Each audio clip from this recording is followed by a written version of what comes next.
चला तर मग सुरू करूयात विद्यार्थी मित्रांनो. आपल्या 12वीच्या अत्यंत महत्त्वाच्या लेक्चर सीरीजमध्ये की ज्याच्यामध्ये आपण काय करतोय, बोर्ड पॉइंट ऑफ व्ह्यूने मॅथमॅटिक्सचे काही इम्पॉर्टंट एक्झाम्पल्स आणि इम्पॉर्टंट थेरम्स याची एक लेक्चर सिरीज चालू केली होती. त्याच्यामध्ये आज नेक्स्ट पार्ट आहे. तर त्याच्यामध्ये आजचा जो लेसन आहे पेअर ऑफ स्ट्रेट लाईन. या तर विदाउट वेस्टिंग एनी टाइम मी नितीन सर तुमचं स्वागत करत आहे. Let's start. चलो, फर्स्ट थेरम आहे आपला homogeneous equation of degree 2 in X and Y. homogeneous equation of degree 2 in x and y, ax square plus 2hxy plus by square is equal to 0 हे joint equation आहे. काय represent करतं? Pair of line which is passing through the origin if a square minus ab is greater than or equal to 0. Okay, most टाइम्पी theorem असू शकतो. तोंडपाठ करायचं तुम्हाला. ओके, समजून घ्या व्यवस्थित. बघा, समजून घ्या. जॉइंट इक्वेशन आहे जे काय रिप्रेझेंट करतं pair of lines which is passing through the origin. Condition काय? If a square minus ab is greater than or equal to 0.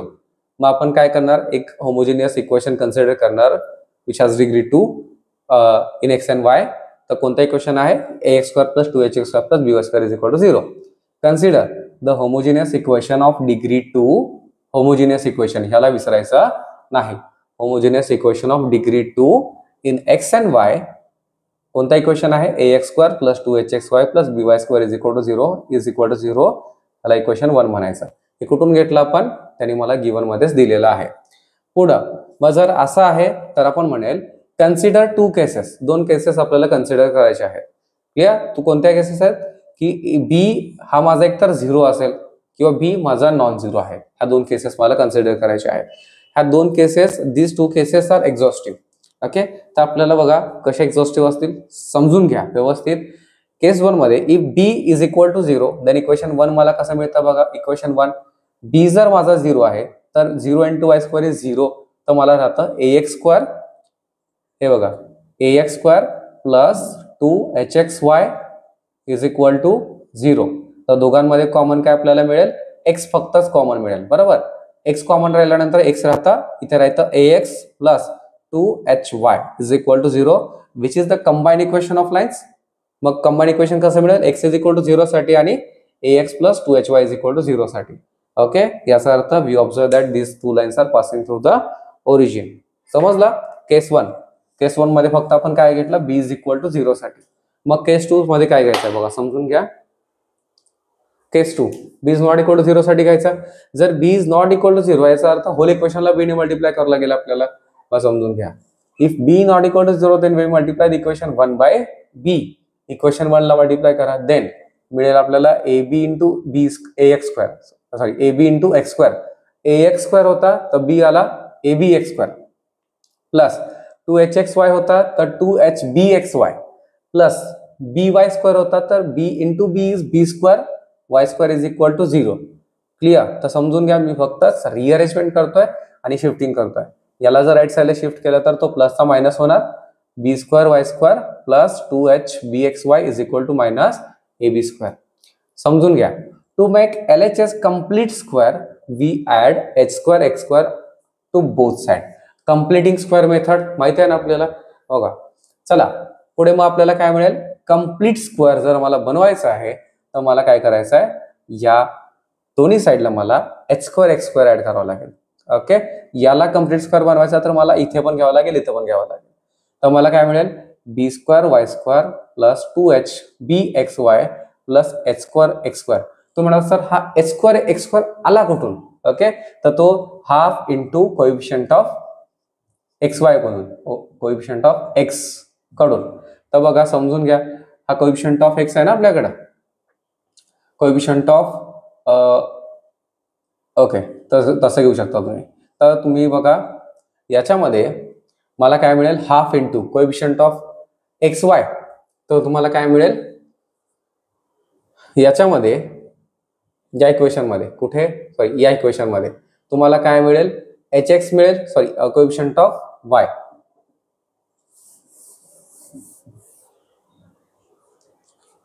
तर नेक्स्ट इक्वेशन आपल्याला काय मिळतं? by plus hx, a square plus 2ab plus b square मध्ये by म्हणजे a, b म्हणजे hx. by plus hx bracket square is equal to ह्या दोघांमध्ये x square common आहे तर राईट साईडला घेतलाय मी h square minus ab bracket मध्ये तर मला काय मिळतं समजून घ्या. by plus hx bracket square is equal to root of h square minus ab चा ब्रॅकेट स्क्वेअर. मला जर स्क्वेअरच्या फॉर्म मध्ये घ्यायचं तर रूट घ्यावा लागेल आपल्याला इंटू x स्क्वेअर, पण याच्यामध्ये as h square minus ab is greater than equal to 0 आहे, तर याला लेफ्ट साइडला शिफ्ट करू तर मला मिळेल by plus hx bracket square minus root of h square minus ab bracket square x square is equal to 0. कळालं? तर a स्क्वेअर मायनस b स्क्वेअरच्या फॉर्म मध्ये आहे. कोणत्या फॉर्म मध्ये? a स्क्वेअर मायनस b स्क्वेअरच्या फॉर्म मध्ये आहे. याचा अर्थ असतं ते a minus b into a plus b is equal to 0. Clear? तर a आपल्याकडे आहे by plus hx plus h route of h square minus ab into x. a plus b झाला, a मायनस b म्हणजेच by plus hx, हा a plus हा b आणि आपला हा a मायनस आणि हा b. Okay, is equal to 0. Then मला इक्वेशन कसे मिळतात बघा, चेक करा, समजून घ्या व्यवस्थित. ओके, देन h प्लस, समजून घ्या हे बघा, h प्लस दोघांमध्ये, ह्या दोघांमध्ये कॉमन आहे, x जर कॉमन घेतला तर फर्स्ट ब्रॅकेट मध्ये h plus root of h square minus ab, दोघांसाठी x कॉमन आहे, plus by as it is. Again ह्या दोघांमध्ये x कॉमन आहे, h minus root of h square minus ab first bracket मध्ये x plus हा by is equal to 0. Okay, and which is the common equation of the lines? h plus root of h square minus ab x म्हणजेच आपला a असेल.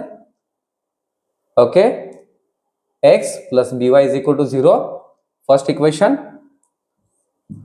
आणि हे second equation s minus root of h square minus ab into x plus by is equal to 0. Okay, as b not equal to 0 आपल्याला हे दोन equations मिळतात. Clear? We can write this equation in the form y is equal to m1x and y is equal to m2x, where m1 आपल्याला काय मिळेल minus h minus of root h square minus ab upon b. तुम्हाला just simplify करायचं आहे. Then आपल्याला m2 काय मिळेल minus h plus root of h square minus ab upon b. आणि आपण काय सांगू शकतो, we observe that this two lines are passes through the origin. आणि मग आपण सांगू शकतो की जे इक्वेशन आहे, जे pair of lines equation represent करता, passes through the, represent the pair of line passing through the origin if h square minus ab is greater than equal to 0. Okay, I hope समजतंय.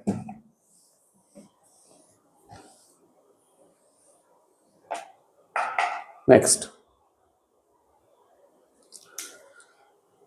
acute angle theta between the lines represented by ax square plus 2hxy plus by square is equal to 0 is given by tan theta. ह्याला very IMP म्हणायचं. Okay, तोंडपाठ करून जायचा हा theorem, एक्झामला येऊ शकतो. Late m1 आणि m2 त्याचे स्लोप्स असतील. थीटा आहे तर मला स्लोप आला, स्लोप आहेत तर m1 आणि m2 त्याचे स्लोप्स आहेत, which is represented by the equation. कोणाचा स्लोप आहे? x square plus 2hxy plus by square is equal to 0 या इक्वेशन साठीचे. आणि स्लोप्स आपण कसे घेतो, त्यांचा सम आणि त्यांचा प्रोडक्ट. m1 प्लस m2 असतो minus 2h upon b, m1 m2 असतो आपला a upon b. Okay, then formula आपण कसा डिराइव्ह करणार, m1 minus m2 bracket square, m1 minus m2 bracket square. समजलं? m1 minus m2 bracket square मला काय मिळतं, m1 plus m2 bracket square minus 4m1 m2. हा फॉर्म्युला आपण derive करतोय. ओके, कसा बघा, m1 minus m2 bracket square आपल्याला काय मिळतं, m1 minus m2 bracket square is equal to मिळतं m1 square minus plus m2 square minus 2m1 m2. समजलं? पण आपल्याला m1 m2 आहे, ठीक आहे, m1 m2 ची व्हॅल्यू मी घेऊ शकतो, but what about m1 plus m2? मग m1 प्लस m2 जर मला घ्यायचं आहे तर मला m1 plus m2 bracket square घेतला तरी चालेल, पण m1 प्लस m2 मला आला पाहिजे. मग जर m1 प्लस m2 मला त्याच्यामध्ये घ्यायचं आहे तर मला m1 प्लस m2 चा फॉर्म्युला काय माहिती आहे, m1 plus m2 bracket स्क्वेअरचा formula आपल्याला माहिती आहे m1 स्क्वेअर प्लस m2 चा square plus 2 times m1 m2.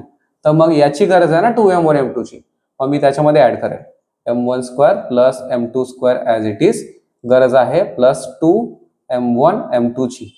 आणि जर हा घेतोय तर त्याला मायनस पण करावा लागेल m1 m2, आणि त्याच्यानंतर हा आहे तसाच, कोण, हा 2 मायनस 2m1 m2. क्लिअर? तर समजून घ्या, आपल्याला हा घ्यायचा होता, याच्यासाठी आपण हा मायनस केला त्याच्यातून, आणि नंतरची आहे ती taste step minus 2m1 m2. Correct? तर मला याच्यावरून हे काय मिळतं, m1 plus m2 bracket square, मग राहिलेले हे जे दोघं आहेत ते काय होतात -4 टाइम्स m1 m2.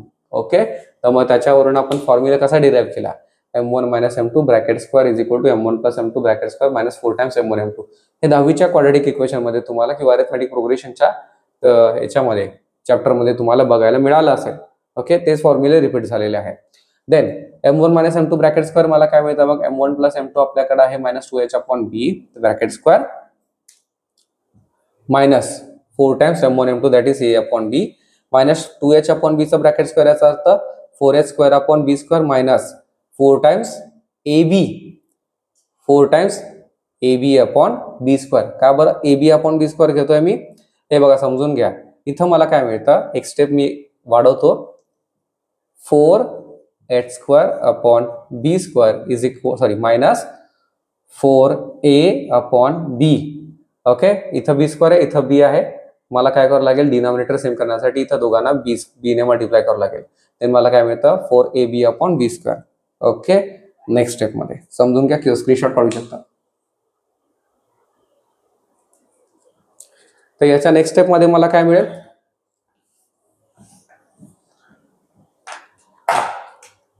दोघांमध्ये b स्क्वेअर कॉमन होता डिनॉमिनेटर मध्ये, तर मिळेल मला 4h² मायनस 4ab/b स्क्वेअर. दोघांमध्ये 4 कॉमन आहे माझा, तर 4 times h² minus ab/b square. तर याचा अर्थ m1 मायनस m2 रूट घेतल्यानंतर plus or minus 2 times root of h² minus ab/b स्क्वेअरचा b. ओके, आणि जर थीटा ॲक्यूट आहे, तर थीटा ॲक्यूट असेल तर फॉर्म्युला आपण काय घेतो, modulus of m1 minus m2 upon 1 plus m1 m2. m1 minus m2 आपल्याला काय मिळालं आहे, plus or minus 2 times h² minus ab root of upon b. बरोबर, तो फॉर्म्युला तसा आहे तसा घेतलाय. 1 प्लस m1 m2 याचा अर्थ 1 plus a/b. Correct, cross multiply केलं की मिळतं आपल्याला b plus a/b that is a plus b/b, आणि हा b ला b गेट कॅन्सल होतो आणि मिळतं आपल्याला प्लस ऑर मायनस मॉड्युलस सोबत जातो आणि मग राहतं आपल्याला 2 times root of h² minus ab upon a plus b. Okay, आणि जे आपल्याला प्रूव्ह करायचं आहे टॅन थीटा. हा मोस्ट आयएमपी थेरम आहे, एक्झामला येऊ शकतं. समजून घ्या व्यवस्थित आणि प्रॅक्टिस करा. ओके, चल